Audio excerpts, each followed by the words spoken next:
notre paracha de Vaïchi, la dernière paracha du livre de Bereshit, avant que Yaakov s'éteigne à l'âge de 147 ans, eh bien la Torah nous raconte que Yaakov va tomber malade, et Yosef, ayant entendu cette triste nouvelle, va se rendre à son chevet, accompagné de ses deux fils, Ephraïm et Ménaché, et il va donc aller rendre visite à son père qui agonise.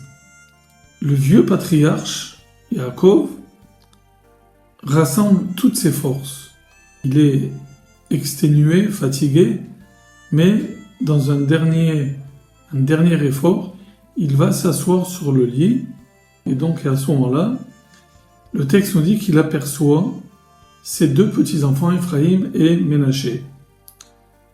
Il va dire la phrase suivante, il va dire « Mi elle, qui sont-ils » Bien de nombreux commentateurs vont expliquer cette phrase dans le sens suivant « Mi elle, qui sont-ils » pour mériter la bénédiction, la bracha.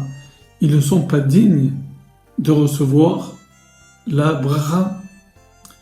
Le Chizkoni, lui, va faire une autre analyse. Une analyse qui est vraiment très simple, très près du texte, très concrète.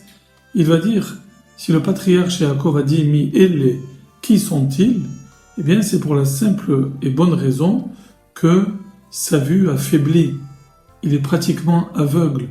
Et donc, il ne les reconnaît pas, il ne les voit pas.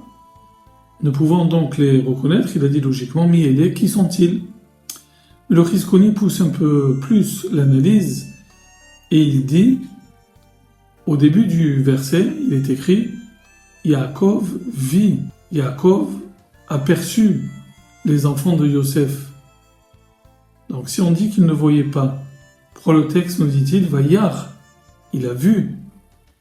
Alors le Chizkoni répond encore simplement, il dit quand la Torah emploie ce terme « il a vu », « roé veno roé », il a vu sans voir, il a distingué très difficilement la forme de deux enfants, et c'est pour cela donc qu'il a dit qui sont-ils vraiment, ceux que j'ai du mal à distinguer.